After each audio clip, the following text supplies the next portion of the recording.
Hey, good morning, everybody. It's Moan Day. No, Monday. Moan Day is when you moan and say the weekend's over. And here we are off on another week, a whirlwind of a week, I suspect, where the world will unfold day by day, moment by moment, and take us just where exactly? Listening to Donald Trump, we're on our way to a bloodbath. And so this is sort of the stolen election rhetoric after the November 2020 election on steroids in anticipation of an election that hasn't even occurred. And I want to call back Trump on this. There's a lot. Wait, though. Wait. Let's define what we're talking about here because bloodbath is in the news, right? All right, Frank, thanks. Put it in context for us. But I've talked about. I said in the I think in our X post that goes up with the stream this morning that a new hoax has dropped. Right, new hoax dropped. Right, so we had the Charlottesville hoax. The very fine people, all that kind of stuff.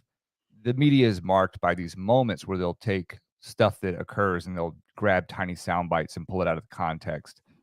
He was speaking in Ohio at a campaign rally, and he was talking about the future of American manufacturing within the automotive sector. Fair enough. And that if he is not elected, that it will be a bloodbath for that sector. So here we are on Monday morning talking about this, but the media has done one thing, and it's take the word bloodbath and apply it to the campaign more generally.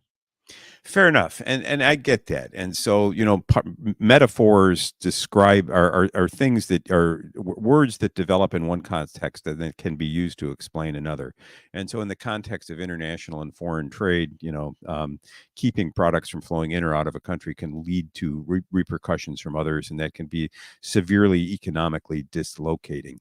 And so the bloodbath image, that now has been lifted. It's been, I guess here's what got to me, Mike, about it, because I've had several discussions with folks from around the country, and I've seen discussions, including in the Epoch Times, about the forthcoming election and about J6, and I've had people ask me point blank, is Merrick Garland in the Justice Department, are people that are going to be prosecuted for their treatment of J6 defendants? And they're not. Or they shouldn't be. And I want to review once again with people what a criminal prosecution is. Within a republic, there's a criminal code. The criminal code defines statutorily defines what a crime is. A crime is an event that meets certain set criteria. There are elements of an offense, and those elements could pertain to a state of mind, external or overt acts and whatnot. And these, in order to commit a crime, a prosecutor has to understand the definition of a statute. The prosecutor then must have facts that he or she can work with.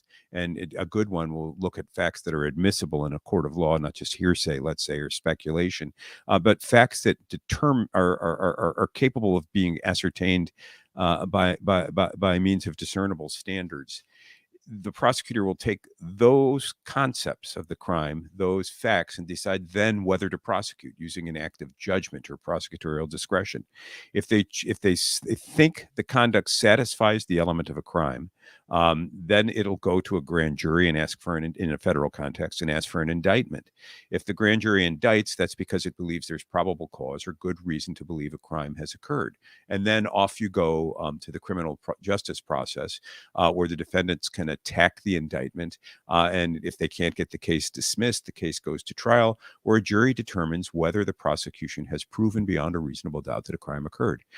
Nothing. And I say this to all of you out there on the far right, who are clamoring for this.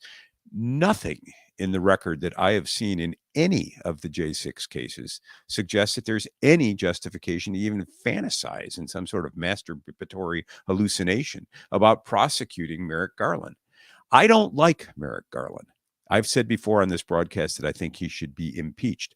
I've said before that I think the handling of the January 6th cases by the Justice Department is a national disgrace.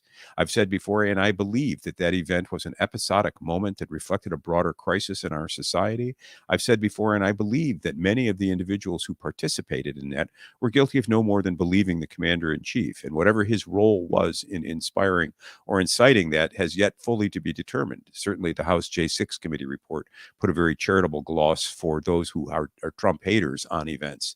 So the fact of the matter is that, I can't remember, is it Buffalo Springfield? There's something happening here. What it is ain't exactly clear. There's something happening here.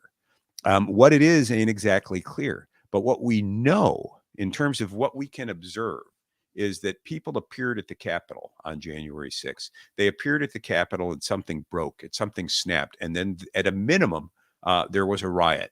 In certain isolated instances, there was violence. In most cases, there was confusion. And the confusion arose when people were led to believe that, you want to talk about the temple of democracy, sacred rituals in democracy, that an election had been stolen, the most fundamental aspect of the change of power.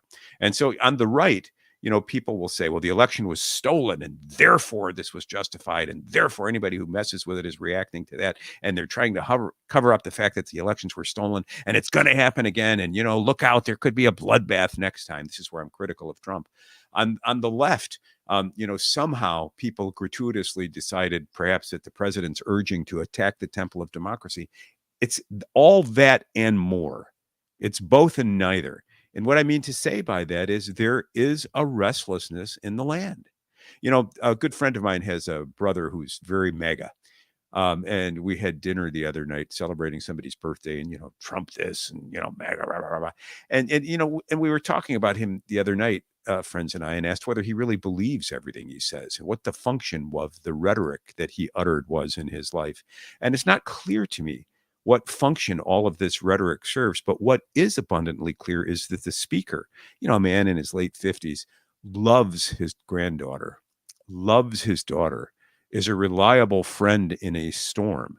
And so I'm left with the dissonance in his life of maintaining a rhetorical posture in the world that seems crazy, that is well beyond the data that I can observe and the law that I understand, but yet serves a role for him that he uses while going about the ordinary tasks of daily living that we all share, living, loving, and nurturing those around him. And so, I pose this as a question to the nation, candidly. What the hell are we doing to ourselves and why? I mean, pause for a moment the next time you're on social media listening to, conclusive proof that the aliens eat peanut butter, and ask yourself, what makes that tale compelling? What home are you seeking in extreme rhetoric that is different? And is it a house you truly care to live in? And I think the answer is you're seeking significance. You're seeking safety, you're seeking connection, but you're not, the rhetoric doesn't really serve to create a home you want to live in. And so when I see, Trump and the bloodbath stuff, and I see the media jumping in and glomming on and saying this is a rhetorical heat up for the J6 elections, I get a little terrified because there are going to be reactions to the election. The losers are going to claim that something went foul, and there are going to be protests. But what are we going to justify in the name of that, and why? What is broken in the country? Something is broken, and that media is broken. Here, I want to do this just because it's a minute and a half. We'll give the minute and a half, but here's the full comments. And this is from Elon Musk's Twitter account. So, of course, now it's not working. Great. Of course, it's being buffered. All right. Well, I'll work on this. You keep going. Well, so I mean, the project of this podcast is to try to understand what makes for community among a world of strangers, and this question is nowhere more pressing than in 2024. And here we go. I would do the same thing if I had prisons that were teeming with MS-13 and all sorts of people that they've got to take care of for the next 50 years, right? Young people, they're in jail for years. And if you call them people, I don't know if you call them people. In some cases, they're not people, in my opinion. But I'm not allowed to say that because the radical left says that's a terrible thing to say. They say you have to vote against him because did you hear what he said about humanity. I've seen the humanity, and these are bad. These are animals, okay? And we have to stop it. We can't have another Lakin. We have so many people. We have so many people being hurt so badly and being killed. They're sending their prisoners to see us. They're bringing them right to the border. And they're dropping them off, and we're allowing them to come in. And these are tougher than anybody we've got in the country. These are hardened criminals. And we've got hundreds of thousands of them. And we're not going to take it. We're just not going to take it. They are destroying our country. I'm telling you, he's the worst president we've ever had and the most incompetent president we've ever had. And he's also the most crooked president we have ever had. Now, other than that, I think he's doing an excellent job. Do we agree? You know, I'm just not sure how helpful a lot of that is. I mean, so let's revisit that on another day. But, you know, making the other, objectifying the other and calling a person an animal, I'm not going to say that's a sign of neo-fascism, this, that, and the other thing. But if a solid community begins in recognizing the humanity of the other and owning the response that other creates in you, are you terrified by the other? Why? What is it about the other that terrifies you? It's not that he's an animal. There's something else. And you know, I wish Trump had more insight and less hot air, because he remains the canary in the coal mine, and the situation in the coal mine is desperate. And we need better answers than we're getting. Well, and here's part of the issue as well, Norm. We've covered the issues with the auto industry on this stream time and time and time again. We talked about the Biden administration's top-down coercion and push for the electrification of the auto industry. We've talked about UAW and the strikes and the inability for that industry to even move things through the value chain such that the average consumer even wants to buy these things. There isn't a demand for this stuff, and still our sort of capitalist framework, right, is being managed in a way that we are coercing this stuff. So what I know is this: the word bloodbath in business is ubiquitous. I don't think it's crazy to have a businessman talking in terms of the future of a segment of our economy to say it's going to be a bloodbath if X, Y, and Z occurs. But we don't have to guess about if X, Y, and Z occurs, Norm. We know right now for a fact that the types of inputs and the type of artificial forces being applied to the industry are real.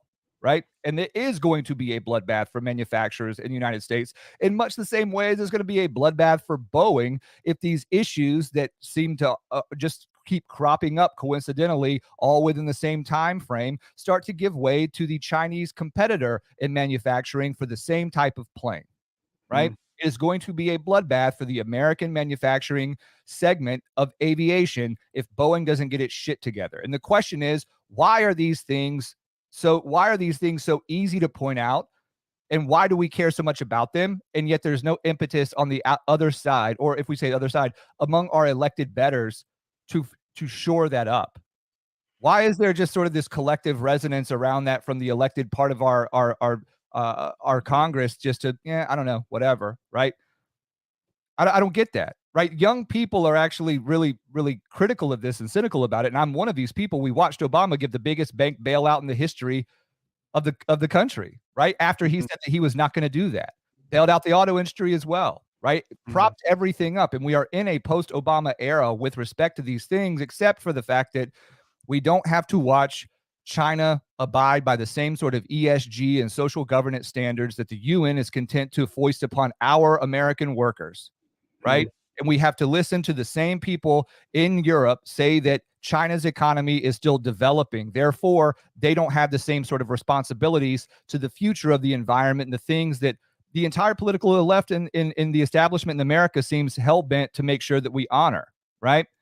And at the same time, our economy is sliding because ESG scores are now a dominant feature of stakeholder capitalism coming. And this is stuff that Vivek Ramaswamy has talked about. It's why he even put Strive together as a competitor to the investment of otherwise passive funds, pensions, retirement plans, 401ks, whatever, using that as a hedge to force in certain things. So we zoom out on this, and the mainstream media, of course, is being very disingenuous and very gratuitous in their spin on this. But if we zoom out, he's talking about a microcosm of a larger problem that is a bloodbath of epic proportions economically. That's where I sit with this. I just think it's ridiculous that we have to get all the way down into like this granular thing about whether one thing means something else when it comes to political rhetoric. There's an election in November. Of course, the media is going to take every opportunity it can find to push this narrative, to reinforce the voting block that it already has against Trump, to say, don't you even consider changing your vote. It doesn't matter how bad things get. So I'm listening to you, bad things get. Feeling like we're talking about the same words but different phenomena, and it feels a little bit like our discussion above TikTok. So let's revisit this later in the week. I've heard everything you say. I want to think about it. I want to understand what all this means for people's sense of significance in their own communities, because I think that's where politics begins. And I want to go on let's not go on that riff. Do it. Do a riff. So in the middle of the night last night, it's having trouble sleeping. As you know, my life is at sea now, and that's a good place to be for a wanderer, because we're all wanderers in the world. That's what makes the Odyssey such a wonderful piece of literature. It's a story about a man trying to find his way home through many challenges, and often he'd lost his way, and there was one thing or another. And in the end, he found his way home. And that is the great hope of the human condition, that as we struggle, there's a destination in mind. And if we remain true to ourselves, we find the place we are to be. And so when you're an adult and chaos occurs and you find yourself groping, sleepless nights wander.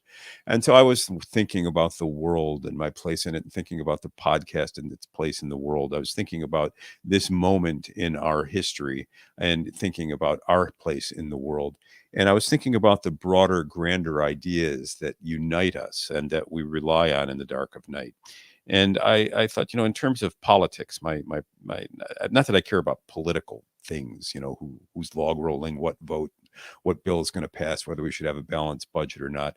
But when I think about the marvel of human community, of humans living together, and the ideas that unite them and make life together possible, because I remind you all of Immanuel Kant's great observation. Two things he said, the 18th century German philosopher, two things he said filled him with wonder: the starry heavens above and the moral law within.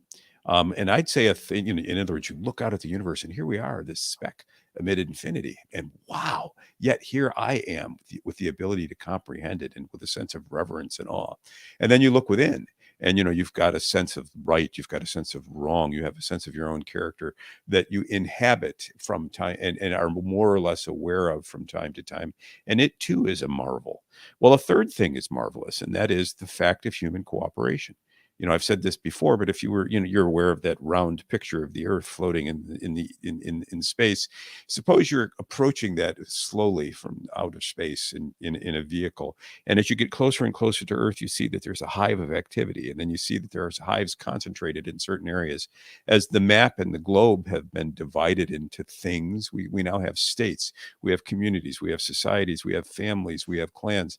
The fact that these things can coexist with settled expectations is a mystery, is a marvel, every bit as profound as the moral law within and the heavens above.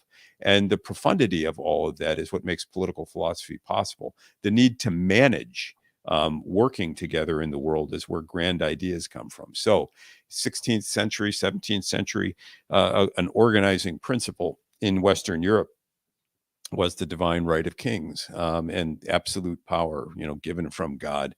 And the king was the law, and he ruled from the top down. For whatever reasons, take your theory of what drives history. The monarchies collapsed, and new means of justifying or legitimizing government needed to take place. And we developed a theory of individualism and social contract. And the social contract theorists held that somehow legitimacy sprung from a sense of agreement and cooperation. These ideas still resonate today. You look at recent Supreme Court opinions, often by Clarence Thomas rather, and he's got references to Locke and the Second Treatise of Government in there.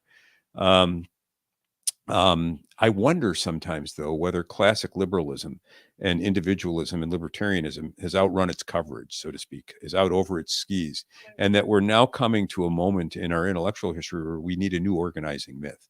And this insight came to me through Mary Midgley, the political philosopher who recently died, and said, "Hey, let's not take individualism too seriously, because when we do, it sort of ignores the question that who raised the child. The child didn't raise itself, and so we're left with this conundrum, the chicken and the egg conundrum. What came first, the chicken or the egg? And no one really knows the answer to that.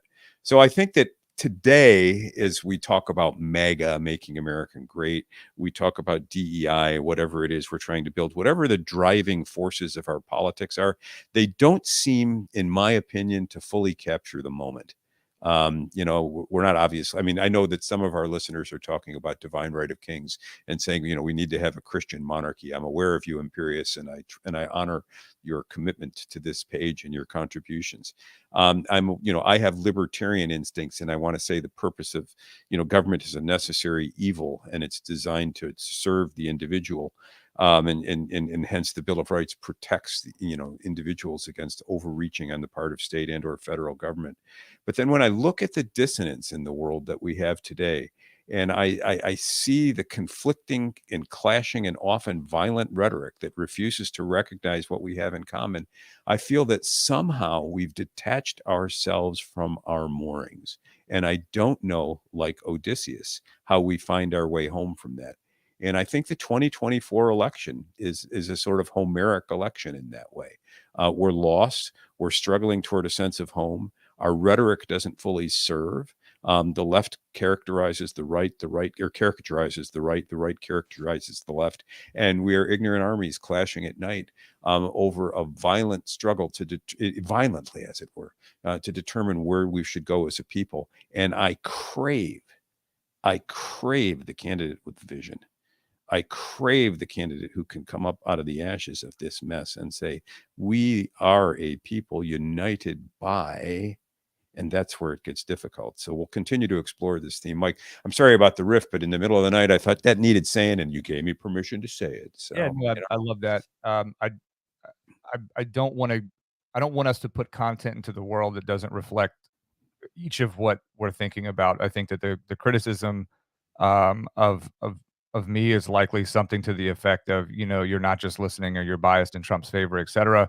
I think the criticism of you, at least what I can view here on Rumble in particular, is that the consumption habits of media for people in your demographic norm, your age group, have not evolved to recognize the propaganda in the media when it hits, right? Yep, And I think that that's as much as I can glean from what I'm watching, and I think that may be somewhat fair under the circumstances. But we'll stay on top of this.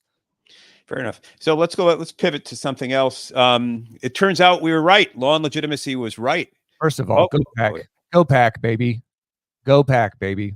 We're going dancing. I just needed a second to say that. NC State wasn't even tournament bound, NCAA tournament bound. We lost the last 4 games heading into the ACC tournament. We played 5 straight days, won 5 back-to-back games. We beat Duke, we beat UVA, and we beat UNC in the ACC title game. Our first ACC title in 37 years, and we're headed back to the NCAA championship tournament. So happy today. Would have never expected that this is the team that would have done it. Kevin Keats, the head coach, was 5 seconds from being fired. Now we're going to have to deal with him for another couple of seasons, whatever. But love to see it. Love to see the fight. If you haven't been able a party to the NC State saga here, you're missing something. Something that I talk about a lot here, which is the spirit and the resilience that is embodied in competition like this. So anyway, what was that thing you did? What was that epileptic gesture you did? Yeah, it's the wolf. Oh. Yeah. You do that sound. You know what that is? You know what that is? You're a closet. No, that's Helen Keller with the hiccups. No. Look, Angry Dog would agree with you, right? Because he's a UNC fan. Anyway. So Fani, we got it right on Fani Willis, Law and Legitimacy. I got it wrong. No, you're missing the point. Yesterday, last week, Mike made a prediction about how the judge McAfee, what's his name again? McAfee? is it was going to rule Yeah, on yeah. the McAfee was going to rule on the Willis disqualification. I made my prediction. Mike said he was going to throw her out. I said she was going to let her in, so he left her in. Law and Legitimacy got it right, folks. We covered both bases. Disappointing ruling in some respects, but altogether predictable. The judge held that while there was certainly some sort of infection, some hint of malfeasance, some odor, some stink that arose from the corpse of that hearing, the corpus, I guess, of that hearing, it wasn't sufficient to disqualify Fani Willis from the prosecution of Donald Trump in the RICO cases in Georgia. But one of them had to go, either Nathan Wade or Fani Willis. So Nathan submitted his resignation that afternoon. The ruling is incoherent for the following reasons. Fani Willis either told the truth on the stand or she didn't. If she lied, she violated her duty of candor toward the tribunal and probably committed perjury. For McAfee to split the middle and say, well, it's clear that there wasn't candor, but the defendants didn't prove that there was necessarily enough to disqualify, didn't prove enough prejudice to disqualify. That's having it both ways. How is he going to permit Fani Willis to remain as a prosecutor, as a minister of justice, whose responsibility it is to strike fair blows but hard blows in a Georgia courtroom when he's reached a conclusion that she wasn't truthful? How's that work? And I don't think it does. But yet it's what we have. And so she walks away from these proceedings fatally wounded as a woman of integrity, nonetheless taking on a former president of the United States in the name of justice. I would hope that someone in Florida brings a professional responsibility grievance against her and suggests that she was less than candid toward the tribunal in her testimony in that case. And the fact that McAfee was able to conclude that this didn't rise to the level of disqualification was predictable, because he is a young judge and he seems to be, gutless in the way that young judges are. But sometimes you have to strike bold and live with the consequences, Judge McAfee. And if she lied as a minister of justice, she has no business being a minister of justice.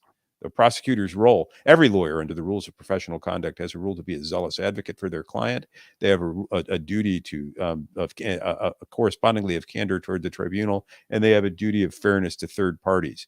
When a lawyer lies under oath, they corrupt the administration of justice. Fani Willis corrupted the administration of justice, and for that reason should be disqualified from her role in this case. It's as simple as that. And so McAfee got it wrong. I predicted he would do what he did largely for the reasons that he did, meaning he'd say it stunk, but the defense didn't meet its burden, and therefore she stays. It's a disappointing ruling. Yeah, I struggle with this because much of the justification for having to choose between one of them, right? And what I think is interesting here as well, Norm, is that you talked about Fani Willis and the love affair with Nathan Wade, and you expressed on a previous stream that she shouldn't be hiding that she shouldn't feel as though she needs to put that behind closed doors. I think it's interesting that here she didn't take a stand for love. She didn't stand on principle and remove herself. I just pointing that out, making the observation that when the judge says you got to go or he's got to go, he fell on his sword, so to speak, and writes a really stupid letter to that effect. But what I'm worried about with this is, number one, I think that the part of my prediction on Friday was that no matter what the outcome is, that the consciousness around this case has reached critical mass, such that at least when it comes time to start seating a jury, the issues that we would otherwise have with the DC I think that there is more parity potentially in the jury pool now than there would have otherwise been. And I know that we're not supposed to think about it in terms of juror bias. Yeah, fair enough. But my thought on Friday was that the news of this story has reached so far into the country that it is impervious to sort of that quick strike embedded sort of juror bias in against Trump. So I think that that's likely. But this is interesting to me. I don't understand how what Wade, his role in this case, is worthy of him stepping down when it's exclusively her judgment that he be involved from the beginning. Everything from And the I get billing it. strategy, everything from the billing strategy and the habits right there, increasing the cap, the fact that he had never worked a felony criminal case ever before stepping into this case. I mean, all of this, it just is an indictment of her lack of judgment and her lack of candor toward the tribunal. I think it does come down to the fact that he lacks a backbone. And to be honest with you, I don't think that this is going to save his ass when it comes time for re-election. He's still going to be shot off of this. So, Yeah, I hear you. Well, what do you really get, Judge McAfee? Anyway, well, McAfee's a weak read, and Fani is a cold-hearted bitch who is untrustworthy. She's unworthy of the public trust because she when the cock crowed in the garden, she denied him thrice. She loved a man. She met with him, and to save her reputation, to serve her ambition, she did what Peter did. She denied the love she bore. Now, whether it was a part-time fling or whatever, in denying that, she denied what's best and richest in life.